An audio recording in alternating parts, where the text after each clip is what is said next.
Is it I forgot calling her or I forgot to call her? And is it I regret saying that or I regret to say that? How do you know whether to use the ing form or the infinitive in English? Well, it all depends on the verb that it follows. And in this lesson, you're going to learn whether to use the gerund, like calling, or the infinitive, like to call, after 50 common verbs in English. And I'm also going to teach you a simple trick so you know which one to use every single time. Are you ready? Okay, so we're going to start with the rule, then look at some verbs that take the gerund, then verbs that take the infinitive, and then verbs that take both, but the meaning changes. Okay, so here's a quick reminder of the rule. So we use the verb plus the gerund if we are looking backwards, and if we're talking about a general activity or an experience. And we use the infinitive when we're looking forwards or talking about a goal, a plan, an intention, or a decision. Now listen, a lot of verbs follow this logic, but not all of them. But in a part of grammar which causes so much pain and confusion, it's a great idea to just use this little bit of logic to try to help you make sense from this very messy situation. Okay, now I'm going to keep this video fairly concise and quick, so I'm going to explain 30 of these verbs in this video, and I've included the extra 20 in this worksheet, which you can download absolutely free by clicking the link up there, or you can also scan the QR code or click the link in the description. Just enter your email address and I will send you that, and that also comes with a test so you can make sure that you have completely learnt this grammar. Okay, so let's have a look at some verbs which are followed by the gerund, and as you will see, the verb in the gerund is being treated like a general activity or an experience, and we're looking backwards at it. Let's go. Enjoy. I enjoy reading in bed. Reading is the activity. Avoid. She avoids driving in the city. Again, driving is the activity. Consider. They're considering moving to London. Okay, maybe they're not looking back in this one, but it still talks about an experience, moving to London. Discuss. We discussed hiring someone new. Again, we're talking about the general activity of hiring someone. Miss. What do I miss? I miss England. I miss my friends. I miss seeing my old friends. Finish. He finished. What activity did he finish? He finished cleaning the kitchen. Practice. What activity do you need to practice? You need to practice speaking English more. Speaking in the gerund. Admit. She admitted. What experience did she admit? She admitted taking the money. Suggest. I suggest starting earlier. Now, yes, actually, we can also say, I suggest we start earlier.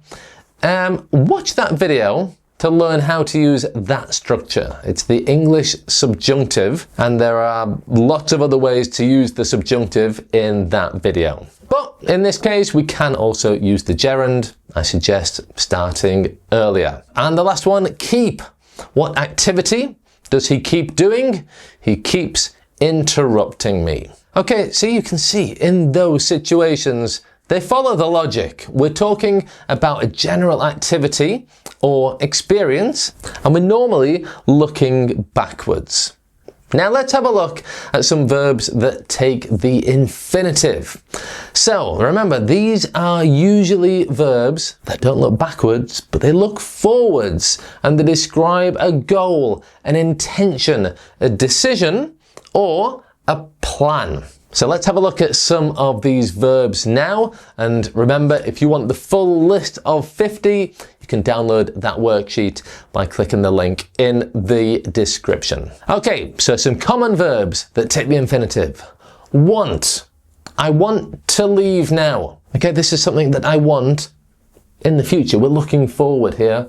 It's my intention. I want to leave now. And a similar verb, need. You need, again, we're looking forward. What do you need to do? What's your goal here? You need to study more. Decide. We decided to stay at home. And yes, this verb is in the past tense. So aren't we looking backwards? No. Yes, I'm talking in the past, but when that action happens in the past, we deciding to do something, the decision at that time was looking forwards. Okay, so at 6 o'clock last night, we made the decision to stay at home for the rest of the evening. Hope. Again, you hope something for the future. They hope to win the prize. Plan. She's planning to travel soon. As I mentioned, we use the infinitive when we're talking about plans, decisions, like decide, intentions, goals. Agree. He agreed to help us. Again, we're looking forward. It's that plan that he agreed to do. Learn. I'm learning to play the guitar. And offer. They offered to drive us. Again, they're looking forwards. It's an intention. As is refuse. He refused to go. Promise is another one. She promised to call. Okay, so do you see how these work? Again, yeah, it is a good idea to learn these and learn them in the sentence, but also learn the logic and try to apply the logic. You might make some mistakes sometime, but you won't have to guess. You will have a good idea always of whether to use the gerund or infinitive. Now, good news and bad news. There are some verbs that take the infinitive or the gerund and the meaning changes a little bit depending on which you use. Sorry about that. So let's have a look at a few. And again, I've put more in the PDF that you can download.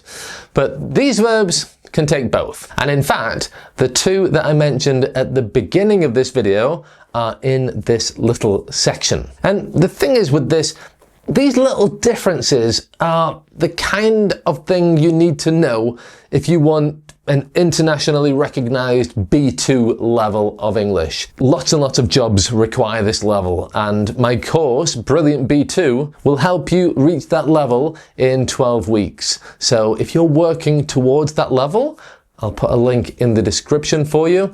I would love to have you inside that course. Okay, let's have a look then at some of these verbs. Remember. I remember locking the door, and remember to lock the door. Let's just have a look at these two sentences for a minute. They follow the same logic as I mentioned earlier in the video. So I remember plus the gerund. I remember locking the door.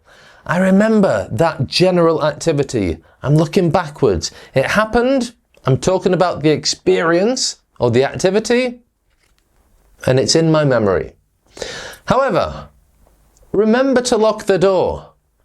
If I say that to you, I'm talking to you about a goal, an intention, a plan.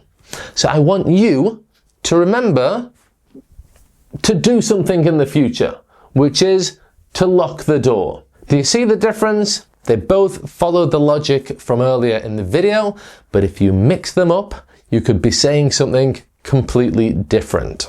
I mean, not completely different, you're still talking about the door, but it would be very confusing and unclear if you chose one instead of the other. Okay, the opposite of remember is forget, and this is also in this category.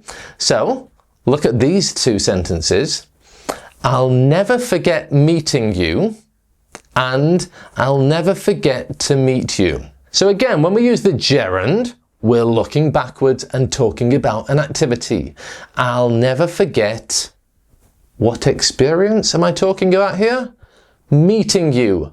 Wow, when I met you, it was an unforgettable experience. I will never forget it. I will never forget meeting you.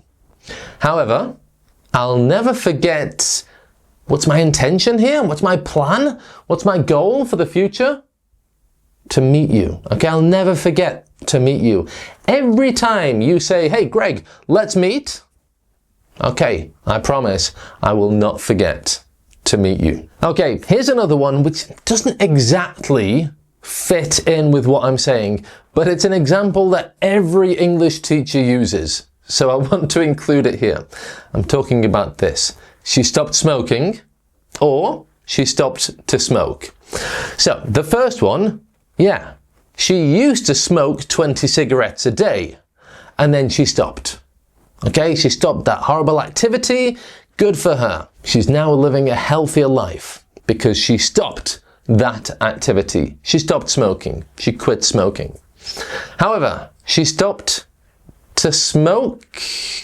This is more like she stopped in the middle of the street. Why? With what intention? With what plan? To smoke. Okay, so she's walking along the street, she stops, she gets her cigarettes out of her pocket, and she smokes. She stopped. Why? To smoke. This, for me, actually falls more into the category of should we use to or should we use for? Many students make mistakes and aren't sure whether to use to or for. I explain all those rules in that video there. You're going to love it. It's really simple when you follow those rules, so I'll put a link in the description for you too. Okay, the next one in this little section is try. Try pressing this button, or try to press harder. Again, try this activity, pressing the button. Try, plan, intention, goal, to press it harder. And regret. I regret saying that. Or we regret to inform you that. Again, both are correct. But if you use the gerund, then we're looking back on an experience or activity that you regret. But at the beginning of a letter that is giving you bad news, you would see, normally from a company, it would say, we regret to inform you that, okay, because it's introducing the plan, the goal, the intention that is going to be mentioned in that letter. Okay, like you get a letter from the bank. We regret to inform you that all your money has been stolen. Okay, I have one bonus section for you, which you're gonna love. And it's verbs that take both the gerund or infinitive, and it makes no difference at all. Why aren't all verbs like that? So here we go. Here are 5. And again, I'll put more in that worksheet for you. Begin. She began to cry. She began crying. No difference. Start. I started to read. I started reading. You'll hear both interchangeably. It really makes no difference. Continue. He continued to work. He continued working. Yeah, tomato, tomato. Love. They love to travel, or they love traveling. Again, pretty much the same thing. And like, I like swimming, or I like to swim.